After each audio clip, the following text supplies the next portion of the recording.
சகுனி நல்லவரா? எப்படி? தன்னுடைய தாய் தந்தையர் மறைவிற்கு காரணமான சகுனி நல்லவரா? தன்னுடைய 100 சகோதரர்கள் இறந்ததற்கு காரணமான சகுனி நல்லவரா? தன்னுடைய 100 மருமகன்கள் இறப்பிற்கு காரணமான சகுனி நல்லவரா? எப்படி? ஒருவர் செய்யும் செயல்களும் அவருடைய காரியங்களும் அவருடைய திட்டங்களும் அவர் வாழ்கின்ற சூழ்நிலைகளையும் அவர் வாழ்ந்த காலத்தையும் பொறுத்தே மாறுகின்றது. அதை போல்தான் சகுனிக்கு நடந்த சில நிகழ்வுகள் அவரை அவ்வாறு மாற்றிவிட்டது என்றே கூறலாம். அப்படி என்ன நிகழ்ந்தது சகுனிக்கு? முதலில் கண் தெரியாத திருதராஷ்டிரன் தன்னுடைய அக்காவிற்கு மணாளனானது. பின்பு பாண்டவர்களுக்கு முடிசூட்டுவது என்று முடிவு செய்தது. இது மட்டுமா? இவை மட்டுமா ஒருத்தரின் வஞ்சகத்திற்கு காரணமாக இருக்க முடியும்? இல்லை, காந்தார நாட்டின் இளவரசி தான் காந்தாரி. அந்த காந்தார நாடு அழிந்ததற்கு காரணமே இந்த பீஷ்மர் தான். அவைதான் சகுனியை வஞ்சகம் செய்பவராக மாற்றியது. என்ன நிகழ்ந்தது? வாருங்கள் பார்ப்போம். காந்தார நாட்டை சுபலன் என்ற மன்னன் ஆட்சி செய்தார். அவர்தான் காந்தாரிக்கும் சகுனிக்கும் மட்டுமல்ல, இன்னும் 100 குழந்தைகளுக்கும் தகப்பன். அந்த நாட்டிற்கு மன்னன். ஒரு சிறிய நாடாக இருந்தாலும் அதை செழிப்பான முறையில் ஆட்சி செய்து வந்தார்.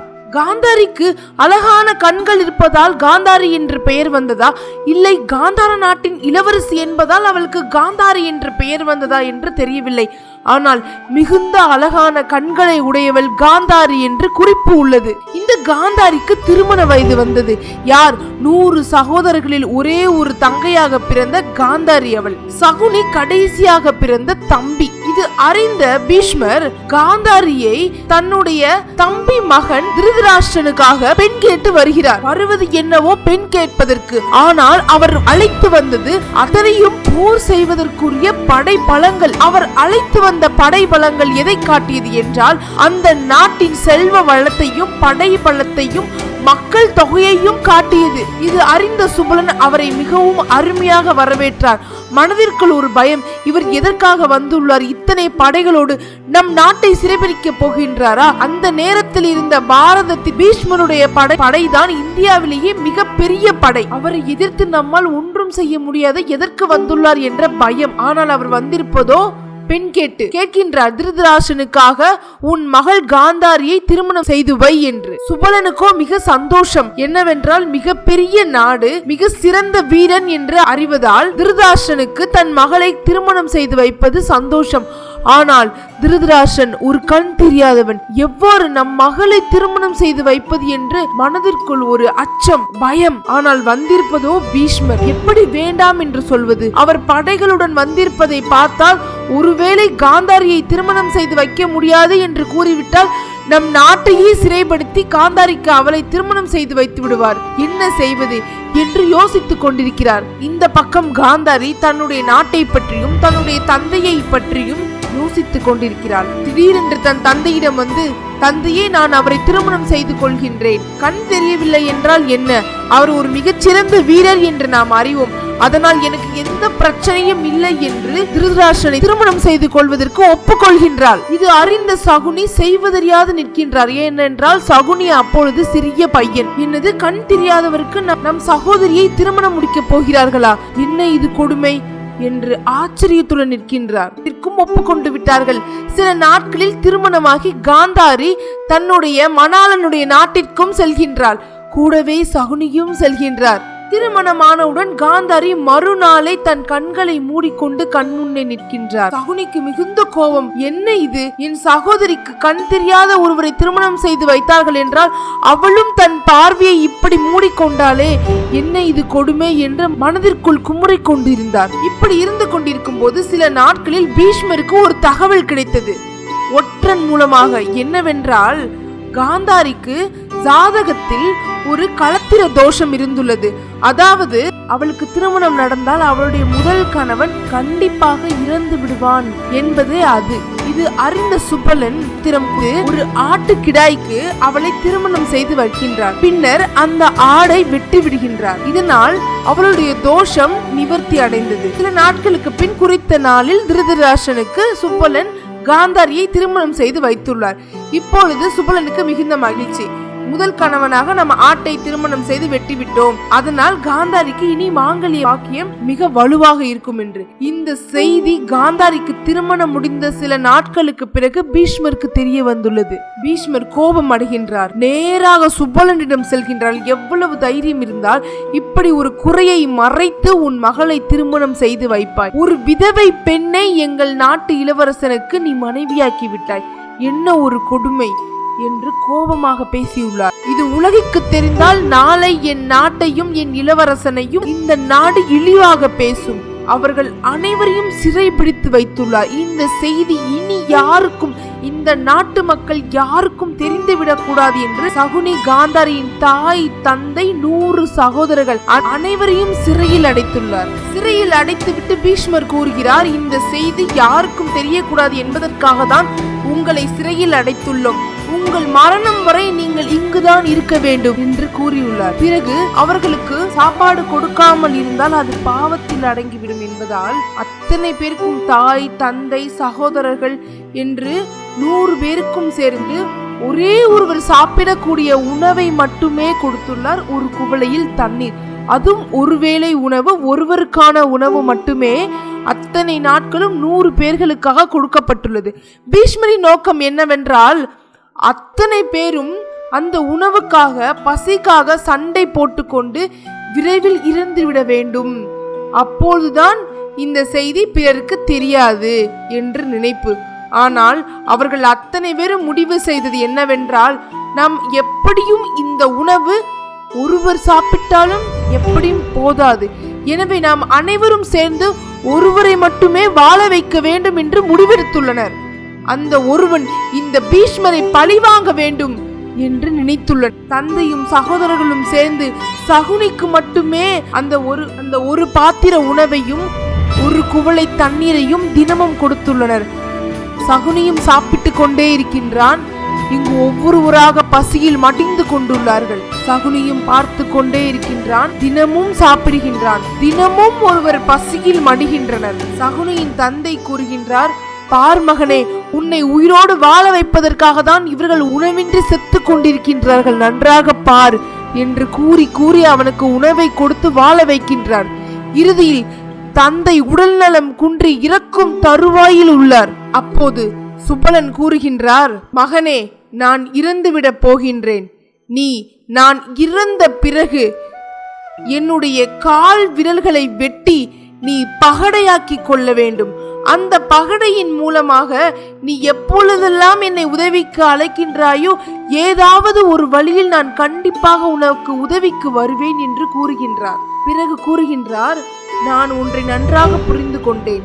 படை வலிமை மூலமாக, பண பலம், செல்வ வளத்தின் மூலமாக சாதிக்க முடியாத ஒன்றை கண்டிப்பாக புத்தி கூர்மை மூலம் வென்றுவிட முடியும். நம்மால் ஆயுதங்களை பயன்படுத்தி பீஷ்மரை வெல்ல முடியாது, ஆனால் உன் அறிவை பயன்படுத்தி அவரை வீழ்த்திவிட முடியும்.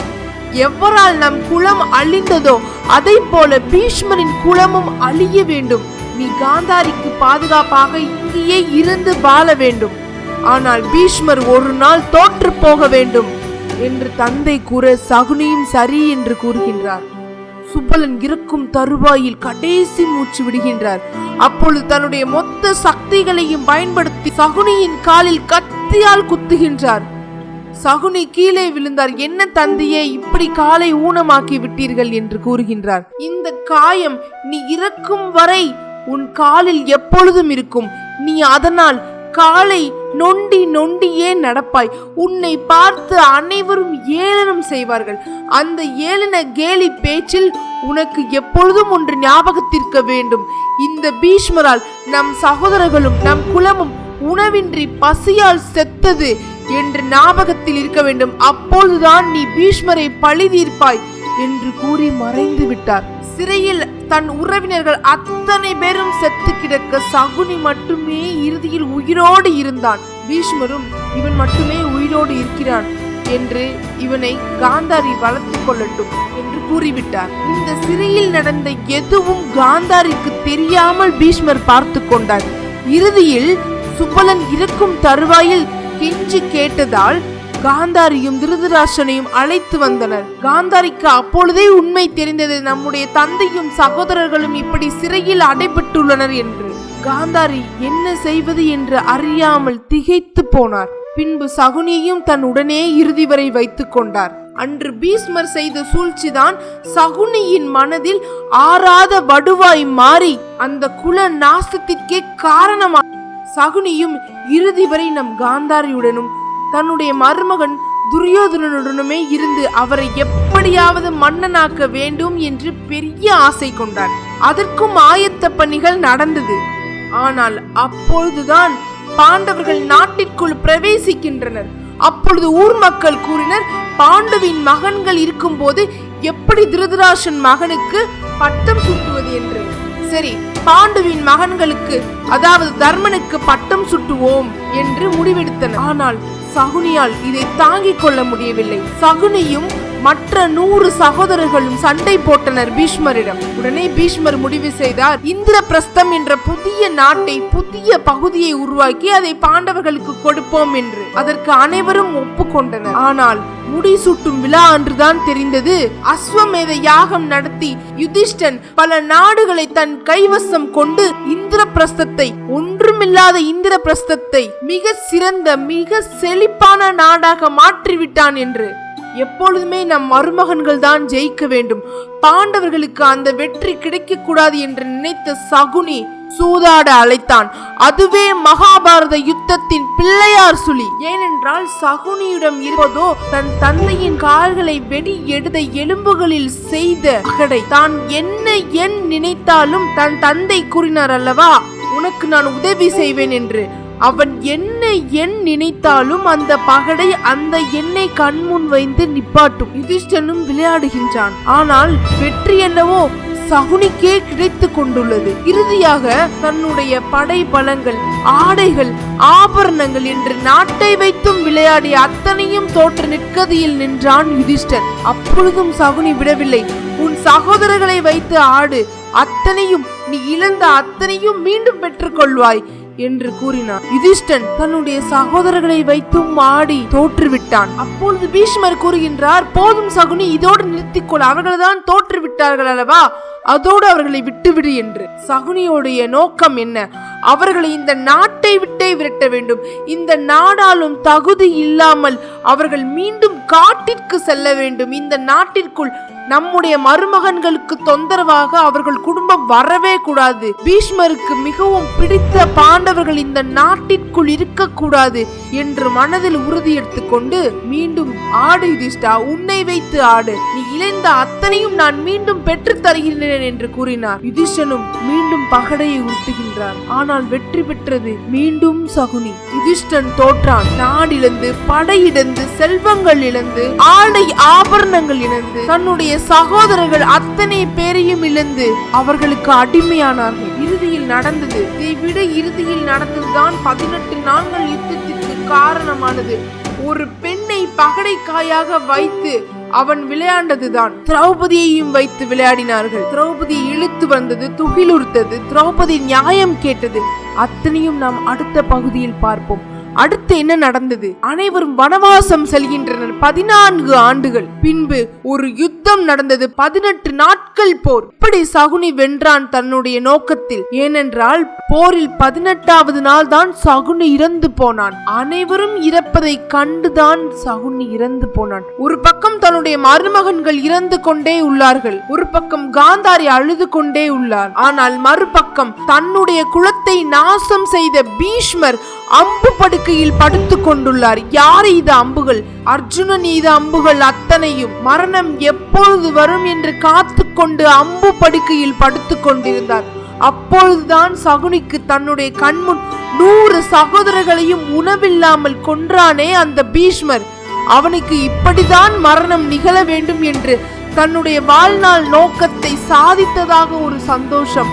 18வது நாள் போரில் மாண்டு போனான்.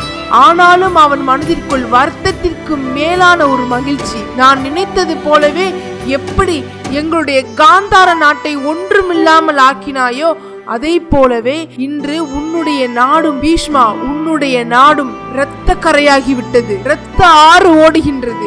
ஒருவன் செய்த செயலாலேயே இந்த சகுனி வஞ்சத்திற்கு பெயர் பெற்றவனானான். பீஷ்மா, இந்த மகாபாரத போருக்கு ஆரம்பம் நீ, முடிவு நான் என்று சகுனி மாண்டு போகிறான். இப்படித்தான் நம்முடைய சூழ்நிலைகளும் நம்முடைய பழைய நினைவுகளும் நம்முடைய வாழ்க்கையில் நடந்த பல சம்பவங்களுமே நம்முடைய நிகழ்கால நடவடிக்கைகளுக்கு காரணமாக அமைகின்றது. நீ சகுனி ஒரு சகாப்தம், நல்லதோ கெட்டதோ இறுதியில் வென்றது சகுனியே. அதனால்தான் இறுதியில் பிண்டம் பிடிக்கும் போது கூட கிருஷ்ணர் பாண்டவர்களுடைய வம்சத்துக்கோ பீஷ்மருக்கோ பிடிக்கவில்லை, சகுனிக்குத்தான் முதல் பிண்டத்தை பிடித்து வைத்தார். இது போல நல்ல பல கதைகளுக்கு நம்ம நல்ல கதைகள் சேனலை சப்ஸ்கிரைப் பண்ணிருங்க.